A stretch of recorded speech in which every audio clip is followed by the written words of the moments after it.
안녕하세요. 루멘입니다. 2020년 한국철도시설공단 채용 공고가 발표돼서 현재 2월 11일까지 원서 접수가 진행되고 있습니다. 철시공이라고 불리는 이 공단은 지금 이런 목적들을 가지고 있어요. 뭐 다들 아시겠지만 한국철도시설공단의 설립 목적이랑 그리고 주요 업무는 이와 같습니다. 한번 쭉 보시면 되실 거예요. 다들 아시는 내용이겠지만 참고하시고, 그리고 여러분들이 입사를 하게 되면 받게 될 초봉이에요. 의외로 사실 되게 높죠. 3,740만 원 정도가 될 정도로 매년 지금 꾸준히 이렇게 오르고 있습니다.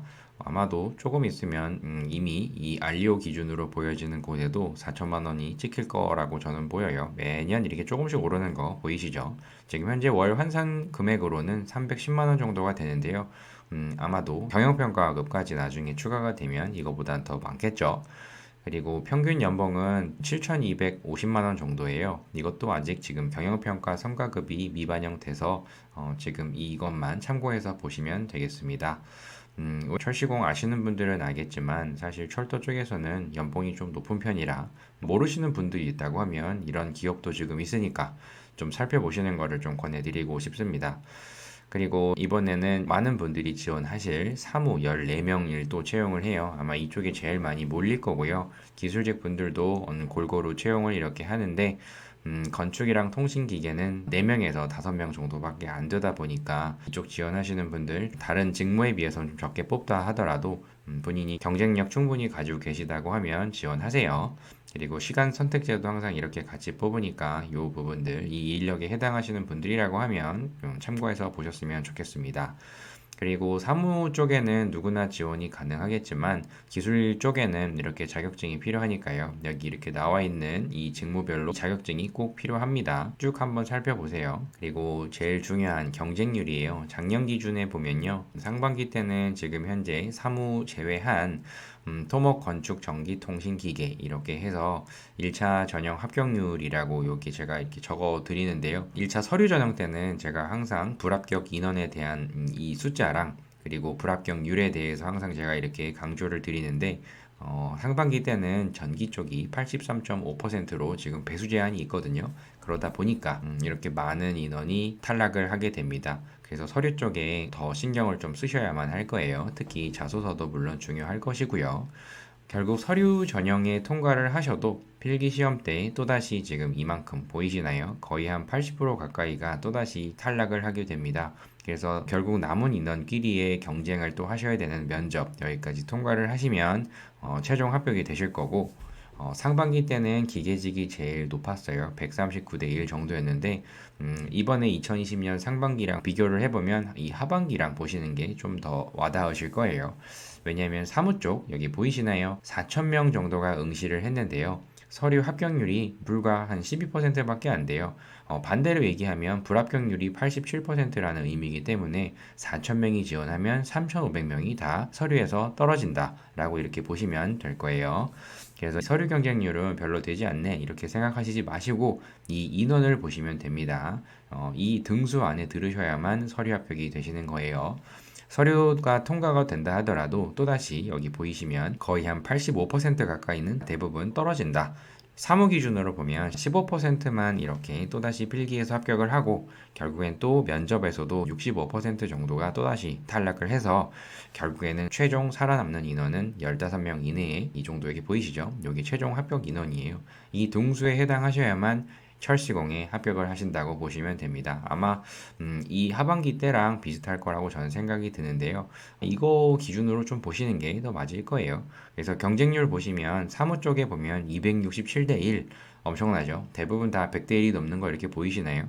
이번에도 아마 철시공 인기가 또 많아요. 아시는 분은 다 아시기 때문에 사무 쪽으로 지원을 아마 많이 하실 거예요. 그 전기 쪽에도 많이 몰리는 거 이렇게 보이시죠? 그래서 여기 인원 참고해 보시고 지원하시는 그 직무 잘 선택하셔서 소신껏 지원하셨으면 좋겠습니다. 그리고 이번에 일정 보면은 당연히 6월 11일까지 원서 접수를 하실 거고 필기시험이 7월 4일이에요. 약 한 달 정도 남았는데 필기시험 합격자 발표가 바로 일주일 뒤에 곧 나올 거고 그리고 10일 뒤에 바로 면접이 이어지기 때문에 이 면접 준비 기간이 그래도 다른 기업에 비하면 한 10일 정도? 마지막에 보는 분들은 넉넉 잡아 한 2주 정도의 시간 여유가 있기 때문에 준비할 시간은 좀 꼼 있는 편이긴 합니다. 그래도 평소에 항상 관심을 가져야만 해요. 면접은 이따 좀 살펴보도록 하겠습니다. 전형 절차는 다 똑같아요. 여기 보시면 서류, 그리고 필기, 면접, 결국엔 합격 이 부분이니까 좀 디테일하게 좀 더 볼까요?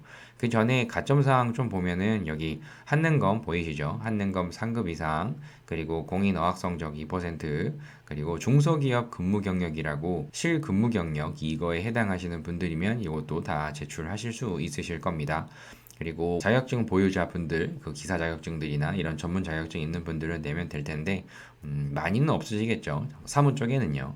청년 가점도 마찬가지로 철시공 인턴으로 근무를 하신 경력이 있다고 하면 2년 이내에요. 서류에서 5%, 필기에서 2% 가점이 있으니까 철시공만을 생각한다라고 생각하시면 이번 인턴에도 지원을 미리 같이 좀 해두시는 게 좋다고 봅니다. 그리고 다른 공공기관 인턴을 하셔도 2%를 받으실 수 있다는 거 다 참고하셔서 인턴 생활 미리 하실 분들은 미리미리 체크를 해두시면 됩니다. 그리고 이번에 서류 전형이 따로 아까 제가 보여드렸던 통계 있죠? 그게 작년 하반기에는 30배수였어요. 여기 다시 한번 볼까요? 여기 보시면 여기 서류 합격률 자체가 30배수였어요. 근데 30배수였는데 이번에 20배수로 줄었죠. 그 얘기는 87%가 30배수였을 때 나온다고 하면 아마도 90% 이상이 저는 될 거라고 예상이 됩니다. 10배수 정도가 더 줄어드는 거라 보니까 아마도 더 치열한 경쟁이 예상이 될 거라고 보이고요. 그러다 보니까 좀 서류 쪽에 더 신경을 좀 많이 써 주시는 게 좋습니다. 그래서 서류 쪽에 보면은 가장 중요한 거는 자소서 항목을 잘 쓰셔야만 할 거예요. 그래서 여기 보시면 이번에 크게 지난번에 비해서 많이 변경된 거는 없는데요. 말이 조금 바뀌었어요. 근데 추가된 것도 일부는 있지만 여기 지금 2020년 상반기 기준에 5가지 자소서 항목이 이와 같습니다. 여기 보시면 성과, 포기하지 않고 결국엔 이뤄낸 경험, 창의적인 아이디어 제시에서 결국에는 성공한 경험, 문제 해결 능력, 그리고 직업 윤리, 기업의 비전, 공헌에 대한 가치, 사회공헌 활동, 10년 후의 변화 예측, 본인의 역량 발휘해서 그런 기여도까지 해서 이 5가지 항목이거든요. 그래서 이 항목에 대한 거는 이 영상 다음에 제가 좀 구체적으로 좀 살펴보고 어떻게 적는지에 대한 거를 좀 말씀드릴 테니까 일단은 이번 2020년 상반기에는 이렇게 5가지 자소서 항목이 있다라고 일단 보고 계세요. 다들 쓰고 계실 텐데 바로 곧 이어서 자소서 항목 쓰는 방법에 대해서 또 올리도록 하겠습니다. 그 다음에 이제 서류에 20배수에 통과하신 분들은 필기 시험을 보시게 될 거예요. 그러면 채용 인원의 2배수 정도에 해당하는 인원만 선발이 되기 때문에 여러분들의 필기 시험 성적이 매우 중요해요. 여기 보시면 직업기초능력 50% 그리고 직무수행능력평가 50% 해서 NCS랑 전공 각각 이 2가지를 모두 보셔야 할 것이고요. 그리고 뭐 NCS 이외에 사무직 쪽에는 여기에 단일 전공이죠. 전공은 경영이랑 법, 시험 분야 중에서 출제 과목 통합 시험 형태로 택일하실 수 있고요. 기술직에는 통합 시험이고요. 전공은 사무직은 경영과 법정, 시험 분야 중에 택일하시면 되고 기술직은 이렇게 출제 과목 통합 시험이라고 이렇게 다 적혀져 있죠. 이렇게 쭉 한번 살펴보세요. 그래서 사무직, 토목직, 건축직, 전기직, 통신직, 기계직 해서 이렇게 출제 과목이라는 거 미리 알고 이거 대비해 두시면 될 거예요. 그리고 여기 특이사항으로 보면 사무직은 선택 난이도에 따라서 조정 점수가 적용되다 보니까 점수나 이런 것들이 이렇게 조정이 된다 알고 계시면 되고 그리고 인성검사까지 잘 보셔서 적합이라고 판정되시는 분들은 결국에 이렇게 면접을 보실 수가 있을 거예요. 면접 보시면 이렇게 2가지로 나뉠 텐데요. 여기 보시면 인성평가가 있고요. 그리고 직무 수행에 필요한 지식과 기술 태도, 역량평가라는 부분이 있습니다. 그래서 기업에 대해서 얼마나 잘 알고 있는지 그리고 내가 지닌 역량이 무엇이고 어떻게 발휘할지에 대한 거를 명확하게 알고 계신 분인지 그리고 얼마나 인성적으로 문제가 없는 분인지를 가리게 됩니다.